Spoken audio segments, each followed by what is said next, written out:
Tanimal Türkmen raýat aktivisti we teatr tutsagy Murat Düşemow 4 ýyllyk türme tutsaglygynyň möhleti gutaran soň öýüne gaýdyp barmady. Türkmen News neşriniň maglumatyna görä Düşemow 14-nji iýunda boşadylmaly. Gararsız neşriň 18-nji iýunda çap eden maglumatynda tutsaglyk möhleti gutaran Düşemowyň garyndaşlaryna onuň nirededigi aýdylmandyr. Düşemow häzirki wagtda LBY 12 koloniýasynda däl garyndaşlaryna onuň nirededigi aýdylmaýar diýip Türkmen News neşriniň redaktory Ruslan Mätiýew aýdar. Семья его ищет, у семьи нет. Maskalasy onu gözleýär. Ýakynlaryna onuň nirededigini aýtmaýarlar. Bilemzok diýärler. Bu mümkin däl. Bu olaryň bir adamy ýitirendigini aňlaýar. Bu kanuny hem düýpden ters gelýär. Это абсолютное нарушение закона. Diýip Mätiýew Azatlyk radiosyna aýtdy. Murat Düşemow 2021-nji ýylyň 16-njy awgustynda suud edilip, adamy talamakda we bedenini ortaça agyrlykdaky zeper ýetirmekde günälendi. Adam hukuklaryny goraýjy halkara guramalary Düşemowa garşy ulanylan bu aýyplamалary syýasy matlaply atlandyryp, onuň raýat pozisiýasyny açyk beýan edenligi, kanuny haklaryny, adam hukuklaryny talap edenligi üçin toslanyp tapylanlygyna ynanýar. Türkmen häkimetleri Murat Düşemowy 2020-nji ýylyň iýun aýynda ýydarlap başlapdy. 2020-nji ýylyň 16-njy iýunynda Büzmeýin etrabynyň polisiýasy aktivisti YouTube'da video çap edenligi üçin tutsak etdi. Düşemow Türkmen opozisiýasynyň daşary ýurtlarda alyp barýan işleri barada öz pikirini açyk beýan edip, syýasy hereketleri ýurdun içindäki adamlar bilen bilelikde işleşmäge çagyrypdy. Şol tutsaglykdan 10 gün geçen soň Azatlygyň çeşmeleri onuň öý tutsaglygyna geçirilenligini habar berdi. 2021-nji ýylyň iýunynda Düşemow ýene saklandy. Ol Büzmeýiniň 10-njy saglyk öýünde häkimetleriň koronawirusa garşy mejburi tanjym talaplary boýunça saglyk resmiýetlerinden düşündürüş talap etdi we bu gürrüňdeşligiň gizlin düşürülen videosunu sosial ulgamlarda syzdyrdy. Munyň ýa-da Büzmeýiniň etrap suwdy ony jemgyýetçilik ýerinde gowy galmagal turuzmakda günäli tapyp 100 manat möçberinde jerime saldy. Şol ýylyň 7-nji ýylynda Murat Düşemow hemde onuň iki ýoldaş Aşgabatdan daşugda barýarka ruhy belent etrabynyň ýol gözekçilikini okudunda ýol polisiýasy olardan COVID-19 testiniň negativ netijeleriniň görkezilmegini talap etdi. Düşemow muňa garşylyk bildirip polisiýadan Türkmenistanyň Saglyk ministrliginiň bu baradaky buýrugynyň görkezilmegini talap etdi. Koronavirus pandemiýasy wagtynda köpçülikliň ölümlere garamazdan Türkmenistanyň hökümeti ýurtda COVID-19-yň bardygyny ret edipdi. Şonda 15 günlük tutsak edilen Düşemow boşadylmady. Adam hukuklaryny goraýjylaryň maglumatlaryna görä onuň kamerasyna salynan iki adam bir-biri bilen ýakalaşyp, soň Düşemowy günälediler. Türkmen News neşriniň redaktory Düşemowyň häzir öňkü provokasiýalary meňdeş ýagdaýa ýene-de tezewar edilen bolmagyny çak edýär. Во-первых, то, что 4 года своей жизни он потратил в колонии. Ömrüniň 4 ýyly türmede geçen adamy boşatmadylyk aňyrçak derejeli bir çäre diýip hasap edýärin. Düşemow boşadylmagyny tawarsızlyk bilen garaşyp gününi tanap oturan adam. Ol özüni türmede ören gowy alyp bardy. Ähli düzgünleri berja edip geldi. Sonuň üçin onuň tutsaglykda saklanmagy üçin nowatdaky provokasiýa edilen bolmagyny we ýene suud edilip isketilmeginiň ähtimaldygyny çak edýär. И, скорее всего, ему дадут новый срок. Diýip Ruslan Mätiýew aýtdy. Ol özüne gowşan maglumatlara görä Düşemowyň Türkmenawatdaky Abdüşükur ady bilen tanalýan LBD 9 türmesiniň deslapky tutsakhanasynda saklanýanlygyny aýdar. Ruslan Mätiýew Düşemowyň türmede hem öz hukuklaryny goramagyny dowam etdirenligini belläp, ýürüýti gullaklaryň ondan eden etdilikli ar almagy finansiýan bolmagynyň netijesinde onuň türmeden boşadylmanlygyny çak edýär. 2023-nji ýylyň maý aýynda Murat Düşemow we şol bir LBY 12 koloniýasynda saklanan beýleki 3 syýasy tutsak Birleşen Milletler Guramasynyň Türkmenistandaky ofisine haty berip bildiler. Olar guramanyň işgärlerinden koloniýa baryp görmeklerini we özlerini kanun bozmalardan goramagyny islediler. Ruslan Mätiýew Düşemowy azatlyga goý bermezlik bilen häkimetler onuň rejim üçin oňoýly adam dälligini görkezýär diýip belledi. Дело в том, что Мурат Düşemow для властей Туркменистана, для спецслужб Туркменистана крайне неудобный человек. Murat Düşemow Türkmenistanyň häkimetleri ýürüýti gullukları üçin ören oňoýsuz adam. Bu adam hiç wagtda adalatlygyň dusundan geçmedi. Ol bir kanunçylyk görse, hiç wagt dusundan geçip gitmedi. Ol özüniň munyň bilen ylalaşmaýandygyny mälim etmek bilen çäklenmedi. Ol kanunyň esasynda delil örkezip, durly derejelerdäki döwlet işgärlerini, polisiýa, lukmanlary ýa-da bank işgärlerini olaryň hakly däldigini we olaryň adamlar bilen gadaly gepleşmäge borçludygyny aýtdy. Ol öz raýat aktivligini köpçülüge çykardy we raýatlary öz haklaryny nädip goramalydygyny we gorkmaly däldigini görkezdi. Häkimetler onuň azatlyga çykan ýagdaýynda öz hukuklaryny goramagyny dowam etdirmeginden gorkýarlar. Выйдя он на свободу, он будет продолжать защищать свои права. Dip Mätiýew aýtdy. Ruslan Mätiýew Duşemowyň ýagdaýy barada adam hukuklaryny goraýjy guramalara we Ýewropa Birleşiginiň wekillerine habar beripdir. 17-nji iýunda Brüsselde Ýewropa Birleşiginiň türkmen resmiýetleri bilen adam hukuklary boýunça gepleşikleriniň nowbatdaky taphyry geçirildi. Türkmenistanyň Daşary işleri ministrliginiň beýanatyna görä bu duşukda ýurdun adam hukuklary boýunça milli planyny durmuşa geçirişi hem gozgalypdyr. Ýewropa Birleşiginiň Brüsseldäki şol duşukda gozgan meseleleri barada gurama web saytynda maglumat çap bolmady. Adam hukuklaryny goraýjylar Murat Düşemow wyjdan ýetiri hataplaýarlar. Amnesty International guramatynyň apreliň aýagynda çap eden hatabatynda tutsaqlykdaky adam hukuklary aktivisti Türkmenistanly Mansur Mengelowyň we blogçy Murat Düşemowyň ýagdaýlaryna üns berildi.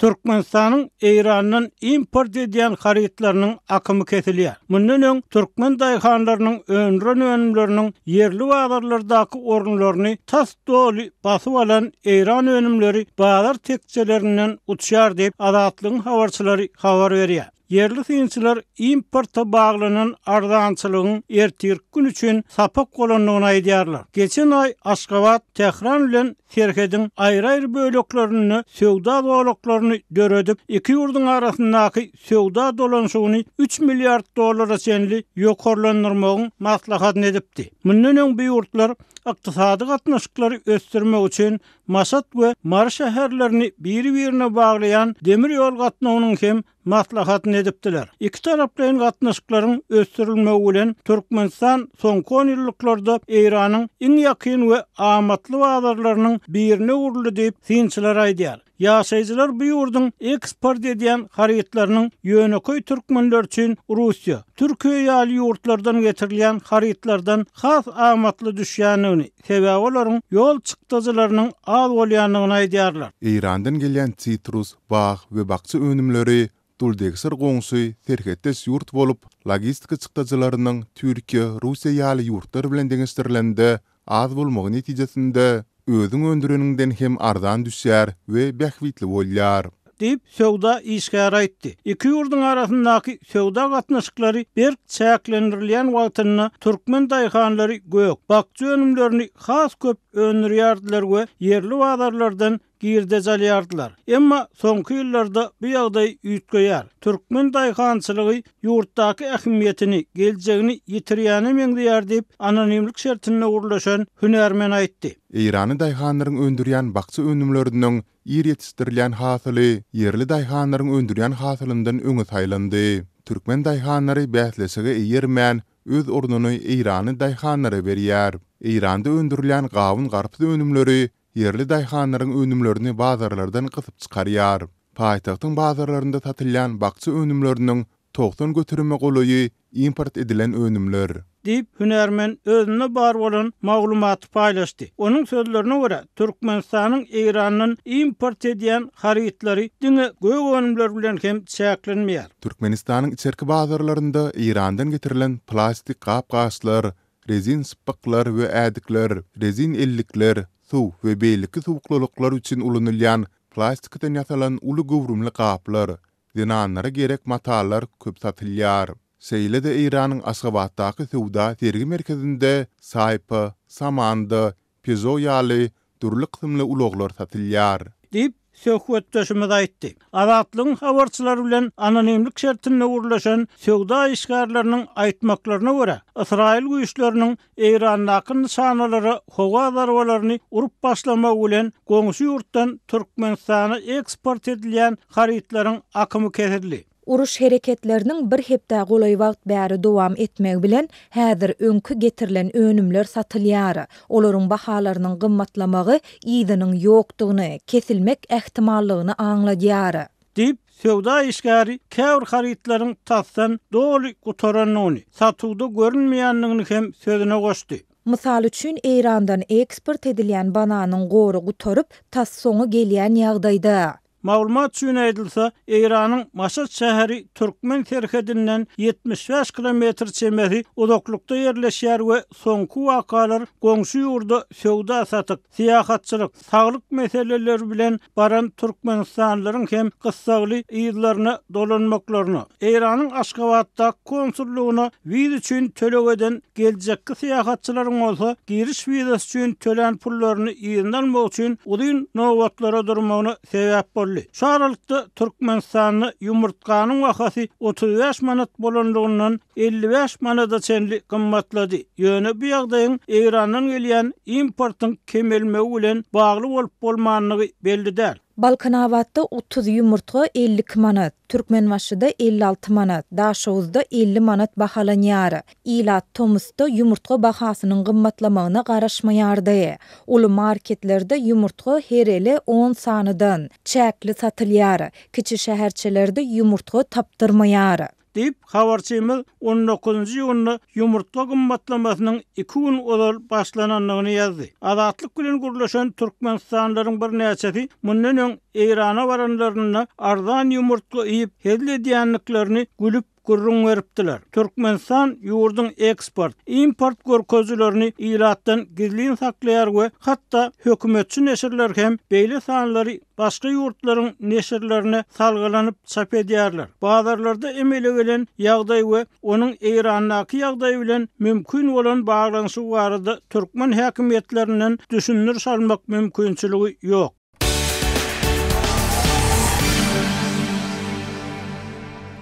Eýranyň Israýla garşy atan raketaty ýurdun durly künçeklerini Sulhanda hastahanada ziýan ýetirdi. Bu Amerikanyň prezidenti Donald Trump'yň Washingtonyň henüz bu konflikte goşulmagy meýillistirmeýändigini, ýöne Eýranyň ýadra ýaragyna eýe bolmagynyň öňüni almak üçin zerur bolandy. Harby çäreleriň ulanylmagy mümkin diýip çykyş edeninden bir näçe tagat soň boldy.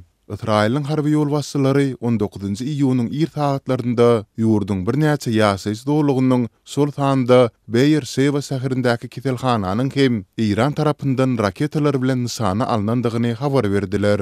Yerli mediýanyň maglumatyna görä, şäheriň itaat kitelhanasynyň bir bölegine epetli ziýan ýetipdir. Ýöne ýetkiler az bolupdyr.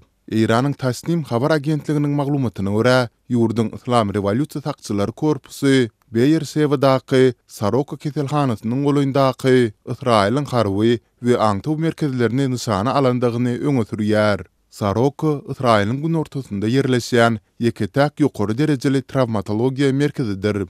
Israýlyň premier ministri Benjamin Netanyahu bu zarbalary berk nägileligini bildirip, Eýranyň eden hereketleri üçin dogly jogapkärçiligi çekiljekdigini aýtdy. Netanyahu sosial ulgamlarda ýerleşdiren ýazgysynda şuň ýerden Eýran Beýer-Şewadaky Soroka kitelhanasyna we Israýlyň merkezindäki raýat ewitlerine raketa zarbalaryny amala aşyrdy. Biz munyň üçin Tehrandan dogly jogap sorarys diýip nyktady. Ýurdun gorunyk ministri Israel Katz bolsa, ýurdun goşunyny Israýla awanýan howplary ýok etmek we aýtullahlaryň rejimini gowşatmak maksady bilen Eýranyň strategik nişanalaryna we Tehrandaky hökümet itgalaryna garşy hüjümleri güýçlendirmek barada buyruk berilendigini aýtdy. Ýerdäki ýagdaýlaryň ýitileşmegi Amerikanyň bu konfliktde göňüň gatnaşmagy baradaky çaklamалary hasda güýçlendirdi. Israýlyň we onuň köňe garşydasy Eýranyň arasynda dowam edýän häzirki konflikt taraplaryň taryhyndaky iň çynnyky çaknys hasaplanýar. The Wall Street Journal gazeti 3 tane çeşme salgylanyp, Prezident Trump'yň geňeşçilerine Israýlyň Eýrana garşy hüjümlerine goşulmak üçin Amerikan güýçleriniň meýilnamasyny tasdiklandygyny, emma onuň häzirki wagtda Eýranyň ýadra programmasyndan ýüz öwürmegi mümkinçiligini gözleýändigini ýazdy. Bloomberg agentligi hem Amerikan resmiýetlerine salgylanyp, Washingtonyň ýakyn günlerde, hatda dins alys günlerinde de Eýrana garşy hüjüm etmek üçin taýýarlyk görýändigini habar berdi. Trump aktamda jurnalistleriň soraklaryna jogap berende bu maglumaty ne tasdiklady, ne de inkar etdi. Ol, men söwüşe goşulmak islemeýärin. Ýöne Eýranyň ýadra ýaragyna eýe bolmagy bilen söwüşiň arasynda saýlamaly ýagdaý ýüze çyksa, zerur bolan zatlar amala aşyrlar, diýdi. Söwüşip bilersiňiz, deyip ol sözüne oşdy. Aktamyň öňünde Trump jurnalistlere beren başga bir jogabynda men muny edip bilerin, belki de etmerin, meniň näme etjekdigimi hiç kim bilmeýär diýip bellidi. Bu aralykda The New York Times gazeti İranyň ýokary derejeli resmiýetine salgylanyp, Tehranyň Amerika bilen o gatyşlyklary betetmek barada gepleşik geçirmäge taýýardygyny we şeýle gepleşiklere Daşary işler ministri Abbas Arakçynyň gatnaşjakdygyny habar berdi. Ýagdaýyň hasta ýitilesmegi sebäpli Washingtonyň Ýewropadaky hyzmatdaşlary hem diplomatik çözüm tapmak ugrunda tagallalaryny güýçlendirdiler. İsrail häzirki hüjümlerini 13-nji iýunda başlady we muny İranyň ýadro programmasynyň öňüni almak üçin zerur çäre hökmünde häsiýetlendirdi.